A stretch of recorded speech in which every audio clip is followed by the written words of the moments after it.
నమస్కారం గురుగారు. నమస్కారం తల్లి. ఓం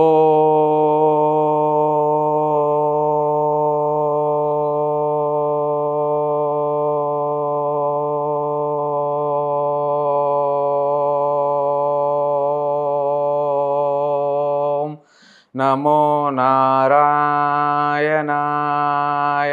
జై శ్రీమన్నారాయణ తల్లి. జై శ్రీమన్నారాయణ సార్. గురుగారు, ఎన్నో రోజుల నుంచి ఈ కామాఖ్య టెంపుల్ గురించి వింటున్నాను గురుగారు. అసలు ఈ కామాఖ్య టెంపుల్ ఎక్కడుంది గురుగారు? దానికి చేరుకోవాలంటే ఎలా గురుగారు? అమ్మ, భారతదేశంలో కామాఖ్య మందిరం అస్సాం రాష్ట్రంలో గౌహతి పట్టణానికి దగ్గరలో ఒక 17 కిలోమీటర్లలో ఉంది మా కామాఖ్య మందిరం. భూలోకంలో ఉన్నటువంటి అతి పవిత్రమైనటువంటి శక్తిపీఠాలలో కామాఖ్య అమ్మవారు ప్రథములమా. కామాఖ్య మందిరాలో అక్కడ తాంత్రిక, యాంత్రిక, మాంత్రిక పూజలన్నీ జరుగుతూ ఉంటాయి. కామాఖ్య మందిరం వచ్చి ఆ మందిర స్థల పురాణ విశిష్టత ఏంటంటే, పూర్వం దక్ష మహాయజ్ఞం చేస్తూ ఉంటారు. అప్పుడు చేసేటప్పుడు పార్వతీమాత అంటే సతీదేవి, పార్వతీ పరమేశ్వరులు ఉన్నారు కదా, పార్వతీమాత వారి తండ్రి గారు దక్ష మహాయజ్ఞం చేస్తూ ఉంటే ఆ సమయంలో అమ్మవారికి పిలుపు ఇవ్వకుండానే వెళ్తారనమాట. శివపార్వతులు ఇద్దరు వెళ్తారు. వెళ్ళినప్పుడు అక్కడ పిలవకుండా వచ్చినందుకు అమ్మవారిని అవమానించినప్పుడు అమ్మవారు వచ్చేసేసి ఆత్మాహుతి చేసుకుంటారు. అంటే వారి ఆత్మని పరమాత్మలే కలిపేసి వారు ఆత్మాహుతి చేసుకున్నప్పుడు శరీరం విడిచేస్తారు. విడిచిన తర్వాత అది చూసినటువంటి శివపరమాత్ముడు మానసికంగా ఎంతో రోధిస్తూ విలపిస్తూ అమ్మవారిని ఎత్తుకొని ముల్లోకాలు సంచరిస్తూ వెళ్తూ వస్తూ ఉంటారు. అప్పుడు ఆయన యొక్క రోదన ఆపడానికి ఇంకా వీలు కాదు, ఏదైనా ప్రళయం వచ్చేస్తుంది అని చెప్పేసేసి విష్ణుమూర్తి వచ్చి విష్ణుమూర్తి చక్రాన్ని ప్రయోగిస్తారనమాట. చక్రాన్ని ప్రయోగించినప్పుడు అమ్మవారి యొక్క ఏవైతే ఉందో శరీరంలో భాగాలు ముక్కలుగా 108 భాగాలుగా భూలోకంలో ఉన్నటువంటి ప్రదేశాలలో ముక్కలుగా అమ్మవారి శరీరం అంతా పడడం జరుగుతుంది 108 స్థానాల్లో. ఆ 108 స్థానాలు శక్తిపీఠాలుగా మారాయి. ఆ శక్తిపీఠాలుగా మారాయి. వాటిల్లో అమ్మవారి యోని భాగం, తల్లి యొక్క యోని భాగం వచ్చేసేసి కామాఖ్య నీలాచల పర్వతం పైన పడుతుంది. నీలాచల పర్వతం పైన పడినప్పుడు అక్కడ 10 భాగాలు పడతాయి యోని భాగంతో పాటు. అక్కడ దశ మహాదేవతలలో అక్కడ అమ్మవారు కొలువై ఉంటారు. భూలోకంలో ఉన్నటువంటి 108 పవిత్ర పుణ్యక్షేత్రాలలో 54వ పుణ్యక్షేత్రమ్మ అతి పవిత్ర శక్తిపీఠం. 54వ అతి పవిత్ర శక్తిపీఠం కామాఖ్య అమ్మవారు. అష్టాదశ శక్తిపీఠాలలో 13వ అతి పవిత్ర శక్తిపీఠం. అక్కడికి వెళ్తే అమ్మవారు మనకి సాధారణంగా శిల రూపంలో మనకి ఎప్పుడు దర్శనమివ్వరు. అమ్మవారు వచ్చేసేసి మనకి అక్కడ మందిరంలో యోని రూపంలో దర్శనమిస్తారు. సాధారణంగా అమ్మవారు 3 రూపాల్లో దర్శనమిస్తారు మనకి అక్కడ. ఒకటి, ఏదైనా ప్రళయాంతంగా రాక్షసుల్ని సంహరించేటప్పుడు ఇట్లాంటి ఉగ్రరూపంలో ఉన్నప్పుడు అమ్మవారు వచ్చేసేసి త్రిపుర భైరవిగా దర్శనమిస్తారు. రెండవది వచ్చేసేసి అమ్మవారు శాంతంగా, సౌమ్యంగా, సంతోషంగా, ఆనందంగా ఉంటే కనుక అప్పుడు వచ్చేసేసి మామూలుగా త్రిపుర సుందరిగా వాళ్ళు అక్కడ మనకు కనబడతారు. మూడవది, శివుడి పైన మక్కువ ఏర్పడినప్పుడు సతీదేవి పార్వతీగా అంటే రాజరాజేశ్వరి అమ్మవారుగా మనకి వాళ్ళు కనబడతారనమాట. 3 రూపాయల్లో అమ్మవారు మనకి అక్కడ దర్శనమిస్తారు.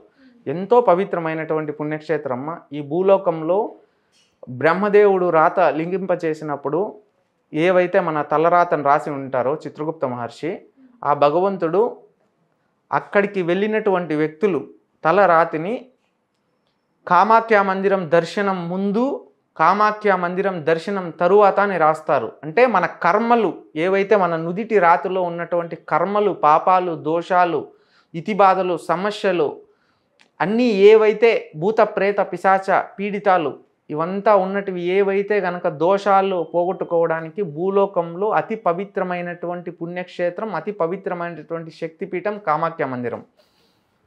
అక్కడికి వెళ్ళాలన్నా అమ్మవారి అనుగ్రహం ఉండాలి.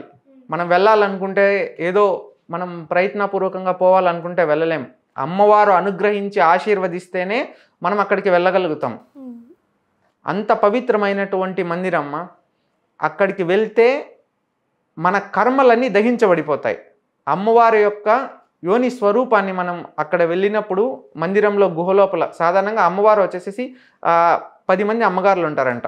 అక్కడ దశమహాదేవతలు అంటాము. అక్కడ ప్రధానంగా 3 దేవతలు ఉంటారు గర్భమందిరంలో. లోపల గర్భమందిరంలో కింద గుహలో వచ్చేసి అమ్మవారు కామాఖ్య మాత వారు ఉంటారు. పైన లోపలే ఇంకా 2 దేవతలు ఉంటారు. మాతాంగి అమ్మవారు ఉంటారు, కమలాత్మిక అమ్మవారు ఉంటారు. షోడశి అంటామన్నమాట అమ్మవారిని. అక్కడ వెళ్ళి మనం అమ్మవారిని స్పర్శ దర్శనం అంటే చేతితో స్పర్శ దాకుతామన్నమాట. అక్కడ అమ్మవారి దగ్గర నీరు వస్తూ ఉంటుంది యోని ద్వారం దగ్గర. ఆ నీరుని మనం తీర్థంగా చల్లుకుంటాం, ఆ తీర్థాన్ని సేవిస్తాం. ఎంతో పవిత్రమైనది. ఆ స్పర్శ తాకితే ఏలనాటి శని, ఎవరికైతే అర్ధాష్టమి శని ఏలనాటి శని ఉందో అందరికీ పటాపంచలైపోతుంది. దోషాలతో ఇబ్బందుల్లో పీడితాల్లో ఉన్నటువంటి వారికి, వారు అనారోగ్య సమస్యలతో ఉన్న వాళ్ళకి, కోరికలతో వెళ్ళినటువంటి వ్యక్తులకి అంత జయం చేకూరుతుంది. అంత పవిత్రమైనటువంటి ఎంతో భూలోకంలో మనమందరం జన్మింప చేయడానికి కారణం స్త్రీ. మనందరికీ, నాకి తల్లి అయినా మీకి తల్లి అయినా అందరికీ తల్లి అయినా కానీలే, మనం అందరూ ఒక తల్లి గర్భంలో 9 మాసాలు మోసి కని పెంచిన తర్వాత యోని ద్వారాన మనం జన్మిస్తాం. అటువంటి ఈ సృష్టికి మూలకర్త అంటే సృష్టికే మాత, జగన్మాత, తల్లులకి తల్లి, పెద్ద తల్లి అమ్మవారు కామాఖ్య అమ్మవారు. కామాఖ్య అమ్మవారిని మించినటువంటి అమ్మవారు ఎవరూ లేరు. అంత పవిత్రమైనటువంటి శక్తిపీఠం, మనందరికీ జన్మకి కారణం. అటువంటి యోని స్వరూపంలో అమ్మవారు అక్కడ కంటికి మనకి దర్శనమిస్తారు. ఎంతో పవిత్రమైనటువంటిది. ఎంత పవిత్రమైనటువంటి శక్తిపీఠం అంటే అక్కడ తంత్ర సాధన, మంత్ర సాధన చేస్తూ ఉంటారు. ఎంతో పవిత్రమైనది. ఆ భూలోకంలో మనం అక్కడికి వెళితే సాక్షాత్తు చిత్రగుప్త మహర్షి కూడా అక్కడ రాసి పెట్టింటాడు మన తలరాతలో, వీరు కామాఖ్య మందిర దర్శనం చేసి ఉన్నారు అంటే మనం చేయనటువంటి పాపకర్మ దోషాలు అక్కడితో నశించిపోయాయి. అప్పటి నుంచి పుణ్యం మొదలవుతుంది. ప్రతి ఒక్కరూ తల్లి గర్భంలో నుంచి ఎవరైతే జన్మిస్తారో ప్రతి ఒక్కరూ ఈ మానవ జన్మ ఎత్తినటువంటి వారు కానీ, స్త్రీలు కానీ, పురుషులు కానీ భూలోకంలో ఖచ్చితంగా ఒక్కసారి వెళ్ళి దర్శించగలిగినటువంటి ప్రదేశం కామాఖ్య అమ్మవారు. ఎందుకంటే ఆ నీలాచల పర్వతంలో ఎందరో మంది సాధువులు తపస్సు చేశారు. ఎందరో మంది మునులు, సిద్ధులు అక్కడ పూజ చేసి అమ్మవారికి దశమహావిద్యల్ని వారు బ్రహ్మజ్ఞానాన్ని పొంది వారు ఎన్నో పూజలు చేసి భగవంతునిలో ఐక్యమైనటువంటి సత్పురుషులు ఇవాళకి కూడా బ్రతికి 1000 సంవత్సరాలు ఉన్నటువంటి వారు ఆ నీలాచల పర్వతంలో అక్కడ ఉన్నటువంటి బ్రహ్మపుత్ర నది తీరాన ఇప్పటికి కూడా ఉన్నారు. కాకపోతే సాధారణమైనటువంటి వ్యక్తులు కనబడరు. వాళ్ళు అంబుబాచి జరిగినప్పుడు వస్తూ వెళ్తూ ఉంటారు. సాధారణంగా ఎవరైతే అమ్మవారిని నమ్ముకొని నా తల్లి ఉంది, నా తల్లిని నేను చూడాలని మనస్ఫూర్తిగా ఎవరైతే వెళ్తారో అటువంటి వాళ్ళకి వాళ్ళు వచ్చి స్పర్శ తగిలిచ్చి వెళ్ళిపోతూ ఉంటారు. వాళ్ళ ఆశీర్వాదం ఇచ్చి వెళ్ళిపోతూ ఉంటారు కంటికి కనిపెట్టకుండా. అంత పవిత్రమైనటువంటి ఎందరో మంది 1000 సంవత్సరాలు తపస్సు చేసినటువంటి వాళ్ళు ఉన్నారు. అట్లాంటి ప్రదేశంలో, అట్లాంటి పుణ్యాత్ములు తిరిగాడినటువంటి ప్రదేశంలో పోవాలి. 3 కోటి దేవతలు కొలువై ఉన్నటువంటి ప్రదేశం కామాఖ్య అమ్మవారు. సకల దేవతకు తల్లి ఆవిడ, జగమేలు తల్లి. ఇప్పుడిప్పుడు మన తెలుగులో అందరికీ వచ్చి కామాఖ్య అమ్మవారి కోసం తెలుసుకోవడం, ఇప్పుడిప్పుడు పూజలంతా చేస్తూ చాలామంది తెలుగువారు కూడా అక్కడ యాత్రలు వెళ్తూ ఉన్నారు. సంతోషకరమైనది. ప్రతి ఒక్కరూ కూడా కామాఖ్య అమ్మవారి కోసం తెలుసుకోవాలి. మనందరికీ తల్లి ఆవిడ. ఈ భూలోకంలో ఎట్లాంటి సమస్యలు ఉన్నా కానీలే ఏకైక ప్రదేశం మన సమస్యలకి సమాధానం ఇచ్చేటటువంటి, మన సమస్యలు తీరేటటువంటి అతి పవిత్రమైనటువంటి పుణ్యక్షేత్రం కామాఖ్య అమ్మవారు. ఇది గౌహతి పట్టణంకి దగ్గరలో ఉంటుంది. ఇక్కడి నుంచి వెళ్ళువారు రైలు మార్గాల సదుపాయాలు ఉన్నాయి, విమాన మార్గాలు సదుపాయాలు ఉన్నాయి, బస్ మార్గంలో, కారుగా ఎవరైనా కానీ రోడ్ మార్గంలో వెళ్ళొచ్చు. ఎంతో పవిత్రమైనది. ప్రతి ఒక్కడు కూడా దర్శించాలిమా. దర్శించి అమ్మవారి అనుగ్రహానికి వారు గురి కావాలి. వారి జీవితంలో ఆశీర్వాదం పొంది వారు ఎన్నో గొప్పగా ఎదగాలి. అమ్మవారి దయా దాక్షిణ్యం, కరుణా కటాక్షం వారికి దక్కాలి తల్లి, ప్రతి ఒక్క భక్తాదులకి. గురుగారు, ఈ కామాఖ్య టెంపుల్ గురించి నేను విన్నాను. ఏంటి అంటే ఎవరైతే సంతానలేమి సమస్యలతో బాధపడతారో, ఎక్కువగా ఉమెన్ ఈ పీసీఓడి, ఈ థైరాయిడ్ సమస్యలతో బాధపడతారో అక్కడికి వెళ్తే దానికి అంటే అక్కడికి వెళ్ళి దర్శించుకున్న తర్వాత ఈ ప్రాబ్లం అంతా నయమైపోతుంది అని విన్నాను. అది ఎంతవరకు నిజం గురువు? వాస్తవమే అమ్మా. ఎందుకంటే సాధారణంగా మనం అందరం ఆ స్త్రీ గర్భాశయం నుంచి వచ్చినటువంటి వాళ్ళం. మనం అమ్మవారు యోని స్వరూపులు అక్కడ. అంటే అమ్మవారికి రూపం అనేది ఉండదు. అమ్మవారు వచ్చేసేసి చాలా భయాత్మకంగా ఉంటారనమాట. టెంపుల్ పైన కూడా మనం ఏమైనా చూడాలన్నా కానీ శిలలు చాలా భయాత్మకంగా ఉంటాయి. అంటే ఒకరిని సంహరిస్తూ రక్తాన్ని తాగేటటువంటిది, తమని తామే సంహరించుకొని రక్తాన్ని సేవిస్తూ ఉండేది. అంత పవిత్రంగా అమ్మవారు అక్కడ మనకు దర్శనం ఇస్తారనమాట. గుడి టెంపుల్ పైన ఆర్కిటెక్చర్లో కూడా మనం అంతా చూడొచ్చు. అమ్మవారు యోని స్వరూపంగా మనకి అక్కడ దర్శనం ఇస్తారు. అంటే ఏవైనా కానీలేండి, స్త్రీకి ఋతుస్రావం బహిష్టు సమయంలో ఏదైనా సమస్యలున్నా, గర్భాశయంలో ఏదైనా సమస్యలున్నా, కొన్ని చెప్పేటివి ఉన్నా, చెప్పుకోలేనిటివి సమస్యలు ఏమన్నా ఉన్నా, అవి అన్నీ కూడా వారి సమస్యకి సమాధానం దొరికేటటువంటిది కేవల ప్రదేశం ఈ భూలోకంలో ఏదైనా ఉందంటే స్త్రీ ఆరోగ్య సంబంధించి, స్త్రీకి సంతాన సమస్య నుంచి, పెళ్ళి చేసేసి 10, 20, 30 ఏళ్ళైనా సంతానం లేనటువంటి వాళ్ళకు కూడా అక్కడికి వెళ్ళి పూజలు చేయించుకున్న తర్వాత సంతానం కలుగుతుంది.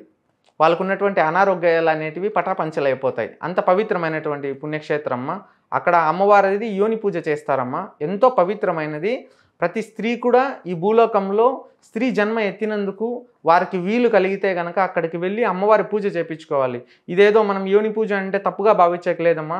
ఇది మన సృష్టిలో వచ్చింది, మన తల్లికి ఉన్నది, మనకున్నది, అందరికీ ఉన్నదమ్మా. ఈ పూజ అనేది చాలామంది ఇప్పుడు ఎట్లా అయిపోతా ఉందంటే తప్పుగా మాట్లాడుతూ ఉన్నారు. అంటే తప్పుగా మాట్లాడితే మనల్ని మనం తప్పుగా మాట్లాడినట్టు కాదు, ఒకరిని దోషం ఏర్పడి ఒకరిని కించపరిచినట్టు, అమ్మవారిని సాక్షాత్తు అవమానించినట్టు సమానమ్మా. అమ్మవారిని ఎవరూ అవమానించకూడదమ్మా. యోని పూజ అతి పవిత్రమైనది. అక్కడికి వెళ్ళి ఈ సమస్యల్లో కొట్టుమిట్టలాడుతున్న వాళ్ళు, సంతానలేమి సమస్యతో ఉన్నవారు, తర్వాత అనారోగ్యక సమస్యతో ఉన్నవారు, కొన్ని చెప్పేటివి చెప్పుకోలేనటువంటి శరీరంలో అనేక సమస్యలు ఉన్నటువంటి స్త్రీలు ఎవరైనా కానీలే అక్కడికి వెళ్ళి వారు కనుక అక్కడ పూజ జరిపించుకొని అమ్మవారి యొక్క కేవలం కొంతమంది పూజ చేయించుకోలేకపోయినా కానీ స్పర్శ దర్శనం చేసినంత మాత్రానే అక్కడ ఉన్నటువంటి దేవి వాళ్ళ అనుగ్రహించి ఆశీర్వదించేసేస్తుంది. అంత పవిత్రమైనటువంటిది. అక్కడికి వెళ్తున్నారంటే వాళ్ళ కర్మలు దహించిపోయాయి, వాళ్ళకి దక్కాల్సినటువంటి ఫలం వాళ్ళకి దక్కుతూ ఉంది. వాళ్ళ కోరికలు కామాఖ్య అంటే కోరిన కోరికలను తీర్చేటటువంటి తల్లి, తాయి, జగమేలు తల్లి, జగన్మాత అమ్మవారు వారి యొక్క కోరికల్ని సాక్షాత్తు స్వీకరించి వారి యొక్క కర్మలు దహింపజేసి ఆ కోరికలకి వాళ్ళు నిలబెట్టుకోవడానికి వాళ్ళకి ఆశీర్వాదం అనుగ్రహించి వారి కోరికల్ని పరిపూర్ణంగా అమ్మవారు జయంగా నిలబెట్టి వాళ్ళ కోరికలను తీరుస్తారమ్మ. అంత పవిత్రమైనది. ప్రతి ఒక్క స్త్రీ మాతృమూర్తి వెళ్ళి భూలోకంలో స్త్రీ జన్మ ఎత్తినందుకు చూడవలసినటువంటి ప్రదేశం కామాఖ్య మందిరమ్మ. అంటే ఎవరైతే సంతాన సమస్యలతో ఎక్కువగా బాధపడే వాళ్ళు, ఈ పీసీఓడి ఇలాంటి సమస్యలతో బాధపడే వాళ్ళు, అనారోగ్య సమస్యలు ఉన్నటువంటి ప్రతి ఒక్కరు కూడా వెళ్ళొచ్చుమా. కేవలం స్త్రీ అనే కాదు, స్త్రీకి అంటే కనుక ఈ సమస్యల్లో ఉన్నవాళ్ళు చాలామంది సంతానం లేకుండా హాస్పిటల్ చుట్టూ తిరుగుతుండి, అంటే వాళ్ళకి హెల్త్ ఇష్యూస్ అనేటివి కొన్ని ఉంటాయి. కొంతమందికి హెల్త్ ఇష్యూస్ ఉండవు, అయినా సంతానం కలుగుతూ ఉండరు. కొంతమందికి వచ్చేసి ఎంత హాస్పిటల్స్ తిరిగినా ఏమైనా ఉన్నా కానీ అవి పోవు అనమాట. కొన్ని తాంత్రికం, యాంత్రికం, మాంత్రికం కూడా ఉంటాయన్నమాట. మనకు తెలియదు, 3 రోజులు కలిసి ఉంటాయి, ఎవరో ఏదో చేసిపోయి ఉంటారు, దోషం ఏర్పడి ఉంటుంది. ఇట్లాంటివన్నీ ఉంటాయి కదమ్మా. కొన్ని చెడు ప్రయోగాలు జరిగి ఉంటాయి, కొంచెం అనారోగ్య సమస్యలు ఉంటాయి, పుట్టుక నుంచి తల్లిదండ్రుల నుంచి వంశపారపర్యంపరంగా వస్తూ ఉంటాయి. వాటన్నిటికీ కట్టు వేసేది అంటే రక్షణ కవచం వేసి అక్కడతో ఆ పీడలు, కర్మపీడలన్నీ తొలగింపజేసేటటువంటి ప్రధానమైనటువంటి పవిత్ర ప్రదేశం అనేది కామాఖ్య అమ్మవారు. అక్కడికి వెళితే ఈ సృష్టిలో కర్మలనే దహించిపోయినట్టే. అందరూ వెళ్ళలేరమ్మా. అమ్మవారి అనుగ్రహం నోచుకున్న వాళ్ళ మటుకే ఆ పవిత్ర పుణ్యక్షేత్రంలో అడుగు పెట్టగలుగుతారు. చాలా పవిత్రమైన స్థలమ్మా. అక్కడికి వెళ్ళినటువంటి వారు వెళ్ళి ఎవరైతే తిరిగి వచ్చి ఉన్నారో వాళ్ళ జీవితంలో వెలుగు వచ్చింది, మార్పు వచ్చింది, వారి జీవితంలో ఎంతో గొప్ప ఔన్నత స్థాయికి వెళ్ళిపోయారు. సాధారణమైనటువంటి విషయం కాదమ్మా ఇది. ఎవరైనా సమస్యలతో ఉన్నవారు ఖచ్చితంగా వెళ్ళాల్సినటువంటి ప్రదేశం. స్త్రీలకు మరీ ముఖ్యంగా సంతానలేమి సమస్యతో ఉన్నటువంటి వారు, బాధలలో ఉన్నటువంటి వారు, కొన్ని పూజలు ఉన్నాయమ్మా. ఆ పూజలు జరిపించుకుంటే కనుక వాళ్ళకి ఖచ్చితంగా కూడా 100% సక్సెస్ అనేది వస్తుంది జీవితంలో.